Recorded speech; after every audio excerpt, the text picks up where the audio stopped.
আর এবার আমরা নজর রাখবো গার্ডেন রিচের দিকে। গার্ডেন রিচের বহুতল বিপর্যয়, যেখানে আমরা জানি যে এখনো উদ্ধার কাজ চলছে, কিন্তু আজ সকাল থেকেই বৃষ্টি হচ্ছে, যে বৃষ্টির জেরে ব্যাহত হচ্ছে গার্ডেন রিচের উদ্ধার কাজ। গার্ডেন রিচে উদ্ধার কাজ শুরুতে দেরি হচ্ছে, কিন্তু ইতিমধ্যেই ঘটনাস্থলে এনডিআরএফ, ডিএমজি ও পুরসভা রয়েছেন, সেখানকার কর্মীরা রয়েছেন। এখনো একজনের আটকে থাকার আশঙ্কা রয়েছে। প্রতিনিধি বিশ্বজিৎ এই মুহূর্তে আমাদের সঙ্গে রয়েছেন, সরাসরি বিশ্বজিতের কাছে যাব। বিশ্বজিৎ, সকাল থেকেই বৃষ্টি পড়ছে, উদ্ধার কাজে বেগ পেতে হচ্ছে, উদ্ধার কাজ কি এই মুহূর্তে শুরু করা গেছে?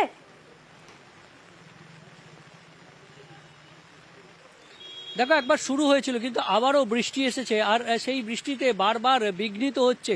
সকালবেলা প্রায় 3 ঘন্টা পর এই যে উদ্ধার কাজ, যে প্রসেসিং, সেটা শুরু করতেই 3 ঘন্টা দেরি করতে হয় এনডিআরএফ কর্তৃপক্ষকে। আজ এনডিআরএফ কর্তৃপক্ষ একটু নতুনভাবে এই উদ্ধার কাজ শুরু করা এবং ধ্বংসস্তূপ সরানোর কাজটা করার পরিকল্পনা ছিল, কিন্তু এখনও সেই পরিকল্পনা সেভাবে কার্যকর করা যায়নি। তবে যে সমস্ত ইকুইপমেন্টস তাদের প্রয়োজন, সেই ইকুইপমেন্টস তারা নিয়ে গেছেন। জেনসেট আজকে নিয়ে যাওয়া হয়েছে ঘটনাস্থলে।